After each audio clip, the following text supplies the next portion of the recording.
look, man, let me tell you, I wanted to give you your flowers in person. I may have told you this online, but I had to tell you this in person. This Is Me Taking Action is the best IG name online. Facts. That's the best because you can't be fake with that name. Right.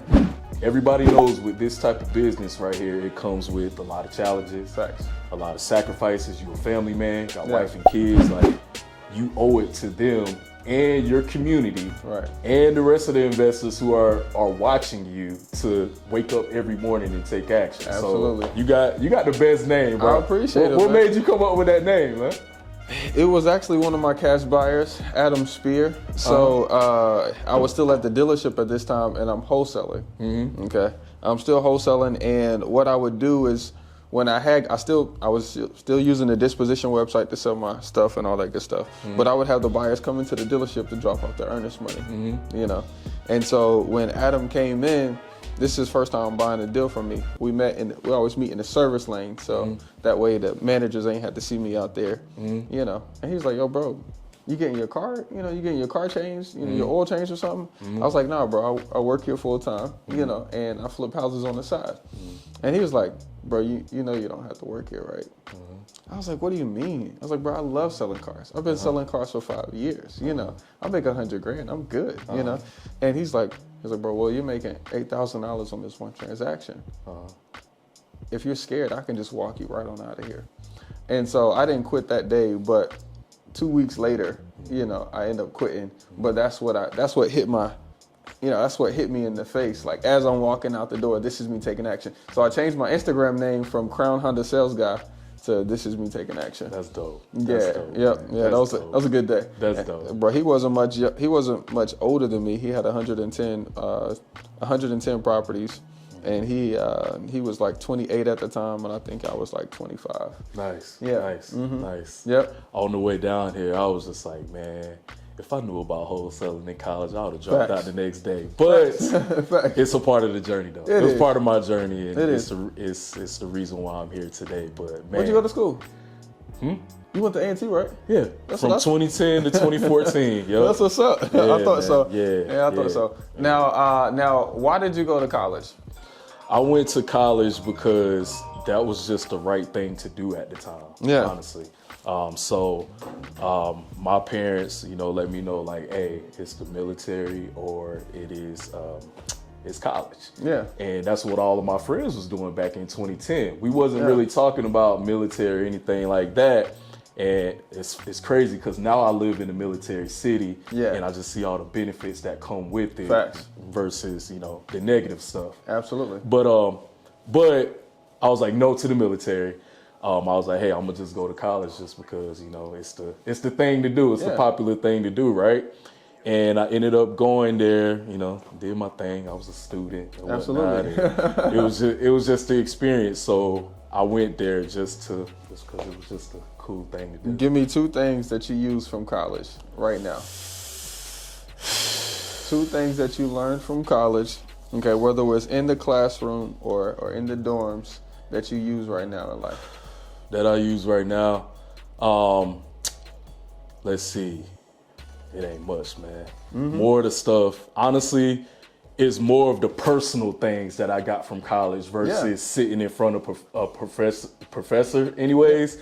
I was just saying, just adapting to new environments. Yeah. That's the biggest thing, especially with me moving from North Carolina to Texas. Yeah. The second thing, man, I couldn't tell you, bro, honestly. I like it. So look, no, honestly, for a lot of people, I don't think they get much out of college. No. Other than it's like a delayed way to get to the person that they want to be. You know what I mean? It gives everybody like a comfortable chance to, become who they are. You know what I mean? I didn't learn much either at A&T. I did learn the 3 assumptions of economics, and then I also learned supply and demand. Other than that, I didn't need anything else from college. Yeah, and see, I got a job in supply chain management, and I didn't even go to school for that. So I was just like, that might have been something I could have learned there. But honestly, just learning how to adapt in new environments and some lifelong friendships. I like it. So if you didn't learn about wholesaling in college, when did you learn about wholesaling? Because you went from North Carolina to Texas. Yeah. So I learned about wholesaling from a Facebook ad. So I had got fired from my job, and then I found another job, and then I ended up quitting that job only just because I was just like, man, if I could just do everything correctly and still got fired, because I was wrongfully terminated. But I was just like, hey, I did the correct route, the correct route. College, school, work, all that type of stuff. Nice. And it didn't work out. So I'm just like, I'm young, I'm not married, don't have any kids. Let me just shoot my shot. Facts. And I was doing Lyft, and then I just stumbled across real estate. And I was just like, okay, if I want to do real estate, then I got to get my license, right? Yeah. So got into real estate school. I didn't even last there for a week. I saw a Facebook ad about wholesaling. I was in survival mode. I needed money. So I saw this ad that said like, hey, you can make $5,000 without having, no license, no credit checks, all this type of stuff. I'm just like, there's no way this is real. There's no way this is real. What made you try it? I needed money. My back was against the wall and I needed money. So then I just became obsessed with it. Just started learning and just started taking action. I went to a seminar. Yeah. Which one? It was this guy named AC Ramos out of Houston. Okay. This is when I was in Houston. Ramos, I know that guy. Yeah. He knows, the other guy that lives in Greensboro. You link up with him sometimes. Jamel? Yup, he knows him. Yeah, it's nice.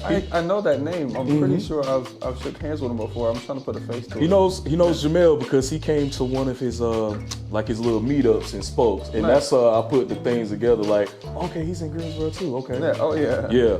So I went to one of his weekend groups, and I ended up signing up with his thing, right? And one of his homework assignments was, out of everybody in the class, he was like, hey, I want you to practice cold calling. And I want you to cold call to for sale by owners on Zillow, I think it was. Zillow or Hard, I can't remember. Nice. But it was like, hey, call 10 people off of there, see if they want to sell, and then come back here the next day to see what the results would be. And I want to say like on my 5th phone call, somebody was like, yeah, I'm ready to sell. And it was the number and everything. And I was just like, okay, I'll call you back tomorrow. I was on the phone and everything.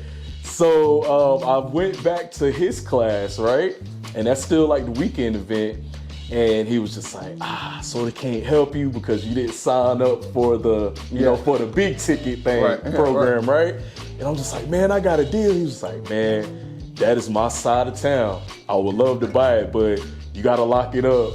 And, I can only give you a range. It was like he wanted to give me some info, but he couldn't give it all to me. So I'm just like, man, if I'm this close, I got to figure it out. Nice. So literally, I got them down to the price I needed to, which was like $90,000.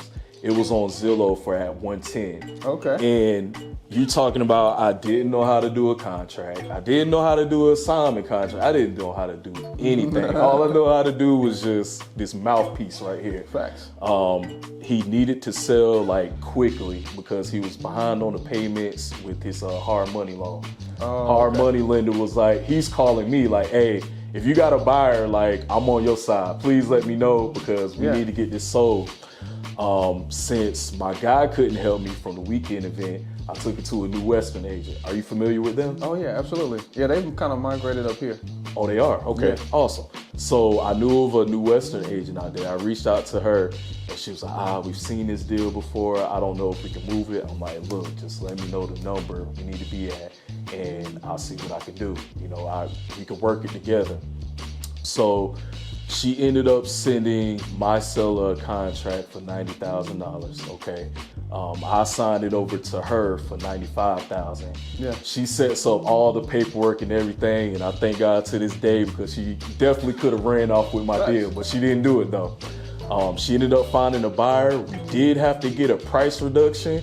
That's how I really realized I had a mouthpiece on me because like literally, I got the $5K reduction that we needed to get it sold. And like 2 weeks later, got the deal, $5,000, man, off of a Fizbo. I love it. Off of a Fizbo, and man. Fizbos can be real practice right there.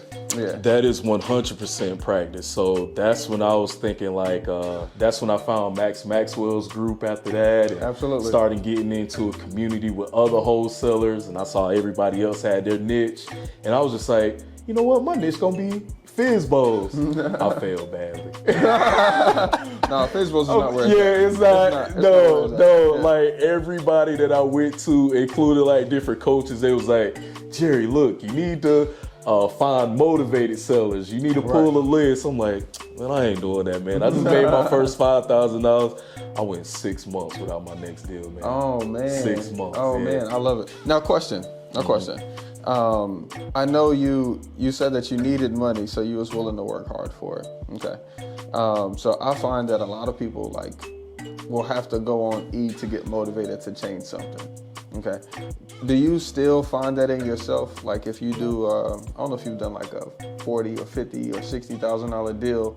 Do you find yourself still getting comfortable after you do those deals and then have to recharging up as things go along, or do you find yourself continuously motivated, to just stack them on top of each other? So I'm really just, even to this day, I'm just still working on my discipline and just being consistent. Yeah. So it's hard. I'm not even gonna lie. It's hard being motivated each and every day, especially when it's raining outside and it's cold and you just want to sleep in for a little bit longer. But I can honestly say that we come across 30, 40. We've done a 6-figure deal last year. Nice. We still woke up the next morning. I appreciate that. We woke up the next morning and was just like, let's get it. The biggest thing Mike and myself would do is he'll fire up a steak on the grill, man. And we're just like, hey, what's next?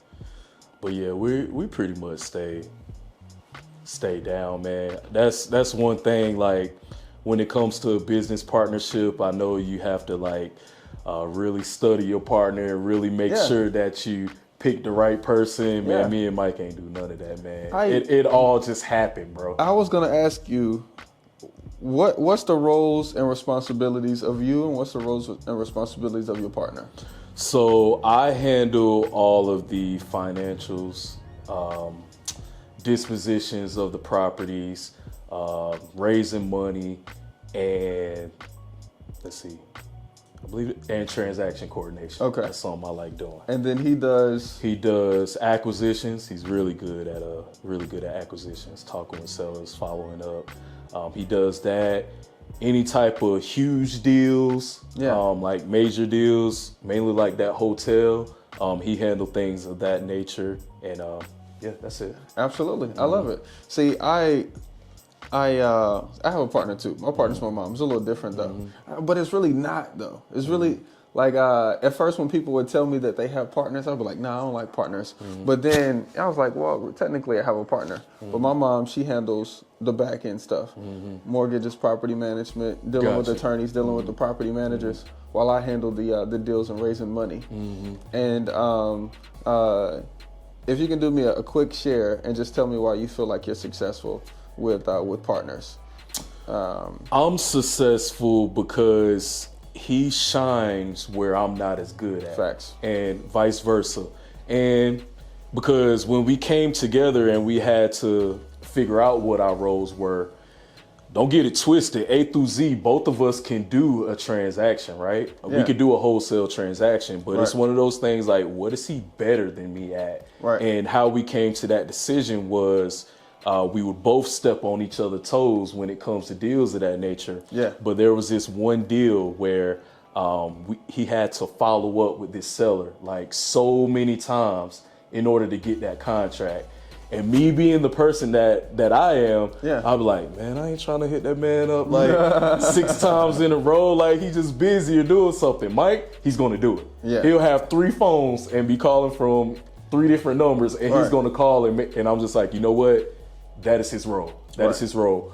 Versus me dealing with buyers now, I don't cut him no slack, man. So who made the separation? Who? Because I mean, I know that could be difficult. You know what I'm saying? Because I think we had the same thing. Everybody was doing. Me and my partner, we were doing the same thing. So it's like, no, I'm better than that at you. Who finally decided to say, hey, this is what you're going to do and this is what I'm going to do? Mike did, because what would happen was I noticed it with the acquisitions, but I was just like, it didn't really click. Yeah. So it clicked with him and he spoke up, because whenever we would have deals and it's time to sell it now, they'd be like, hey, yo, Mike, you my homeboy, man. Come on, give me a deal on this. Give me a deal on this. Right. And he said he would fold all the time. He'd be like, oh, I'm going to give it to you. Yeah. Meanwhile, I didn't even realize I was doing it, but he just saw me like I did with the acquisitions.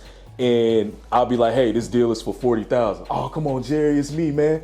Yeah, $40,000. Like I'm not cutting no slack for that. That's the number that I want. Or they'll be like, hey, what kind of deal can you get me? Asking, like, stuff like that. So now he was just like, hey, you need to handle buyers and I'll handle sellers. And I was just like, you know what, you're right. Yeah. Now, if for some reason, if I'm on the other side of town and they're showing a property and he needs to show it, they're like, hey, Mike, what Jerry's selling that property for? And they know it, but they trying to play the game. Hey, talk to Jerry about everything. Everything. So, yeah. Perfect. So that's what I love that. Yeah. I love that.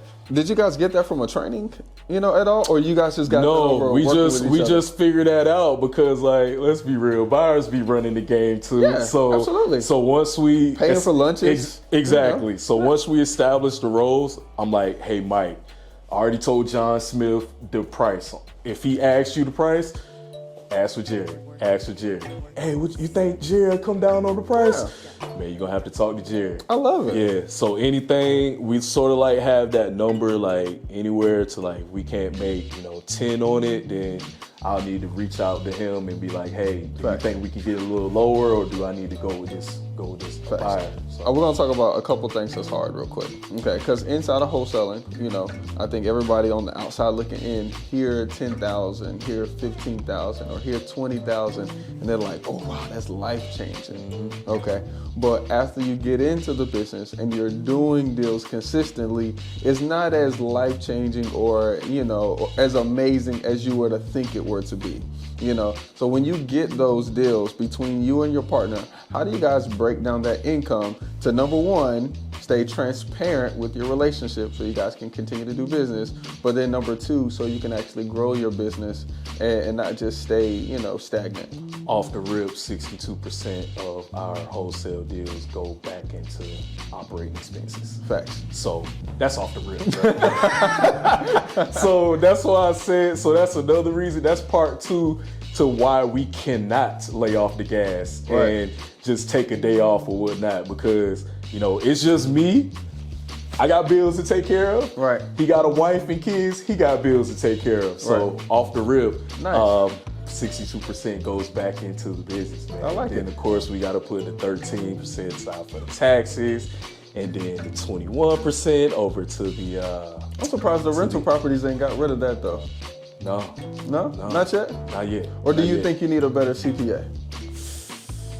I think we could definitely get a better CPA. Okay, yeah, that's probably what it is. Because 30 doors, that's a good amount. Yeah, that's a good amount. Yeah, we could definitely tighten up there. Yeah. But yeah, we just, ever since we decided to get an LLC together and become a partnership, Amen. The biggest thing was just like, we're going to pay ourselves as little as possible, enough for us to pour back into the business.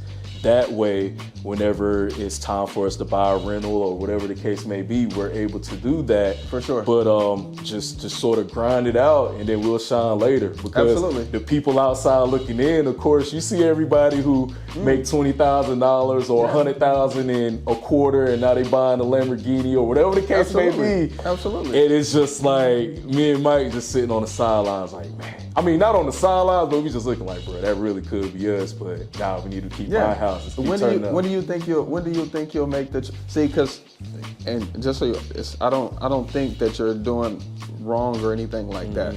But self-wise, you can only do that for so long. You know what I mean? Because like I remember days when we do deals and I'd have to choose to pay my team and not pay myself. You know what I'm saying? I don't know if you had those days before. But at some point, it has to be a point where you say, well, now is the time. Do you think there is going to be a time where you say,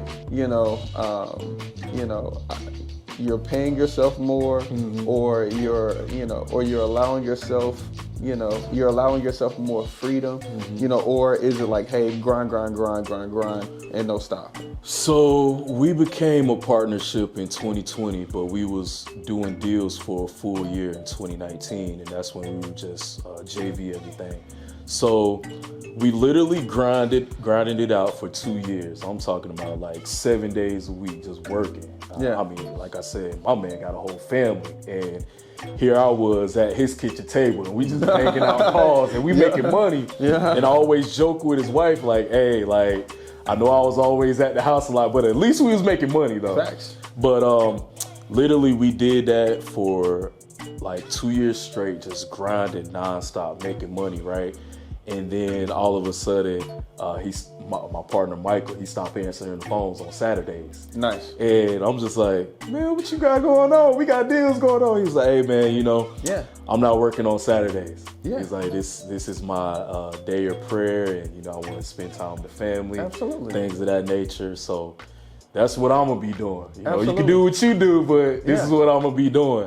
So I sort of looked at myself, and I was just like, I probably need to do the same thing. Absolutely. And it really hit me because I had a friend, I was visiting Charlotte, and she was like, Jerry, what do you do for fun? Facts. Facts. I couldn't think of nothing, bro. I couldn't think of nothing. Facts. Facts. She didn't even say don't mention work. Yeah. I knew that's what she was talking about though, but I couldn't even think of anything. I was just like, what am I doing outside of work? I ain't have nothing to do. So this past year and a half or so, man, it's just trying to find hobbies, man. Absolutely. So it's like the money is there, but it's just like, so now, I mean, that's why, I'm in Charlotte. I'm reconnecting with friends, I've been like putting to the side, like, hey, I'm getting to this bag. I'll hit y'all up a little later. Now I'm just trying to just find a life outside of real estate, because that's just as important. Congratulations. Yeah. So I think, that's how I know that you've done enough work. You know what I mean? Because when people don't get so obsessed with it, and there's, you know what I mean? If you don't have that point where you forget who you are, what you like, how you grew up, and those kind of things, because you're so immersed in your, in you becoming the next person that you're becoming right now, you haven't worked enough yet. I'm catching up, bro. Like last year was the most times I've been back home to Wilmington, like in a minute. Definitely since I've been in entrepreneurship. So now we're paying ourselves a little bit more. We just paid ourselves for the first time in our rentals. Nice. Ever since 2020. That was our first time last year. But we're just paying ourselves a little more. But far as getting like the stuff that we really want, I'm thinking we should be able to do that by the end of this year. Oh yeah. And like I said, it takes time, and I totally understand that. But I really want to explain, because some of the listeners think like it's just shining in Rolexes all the time, And you can have it that way, but like I said, my partner is like the big brother I never had, and he was a paralegal. Yeah. So for a real estate attorney, so he knew a lot of this stuff. And I didn't know too much about taxes and all of this type of stuff. So you just literally just learn each and every day. So we just stayed on top of it with the taxes and things of that nature. So because I've met a lot of people at these meetups and conferences where they running it up, but they ain't paid taxes in 2 years. I'm just like, well, that's a fact. That's a fact. Some of my highest paid friends haven't paid taxes in the last 7 years. Come on now. And it's just like, yo, bro. Yeah. You gotta get that together. Yeah, we gotta get that together. Hey, I love that. I love that. Now, okay, drop 2 gems on me, okay? If somebody wanted to go from college into real estate, where do they start at? Man, YouTube University, man. Okay. So I would get on YouTube, and man, I would start somewhere with like Max Maxwell. That's where he has enough information on his YouTube channel to go ahead and get started, right? Yeah. Then I'm going to Drive for Dollars. Yeah. Because that's my best thing. I think that's the cheapest thing to do, right? Yeah. Drive for Dollars, compile that list. You get on True People Search, or you can get on whitepages.com. I know it was probably like $100, $100 for the entire year. That's the subscription that I have. Yeah, for White Pages.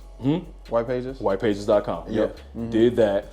And I would start calling off of that. Just start finding the numbers off of there, and I would just start calling. All of the houses that have holes in the roofs, tarps on top of it, tall grass. I would utilize deal machine. Facts.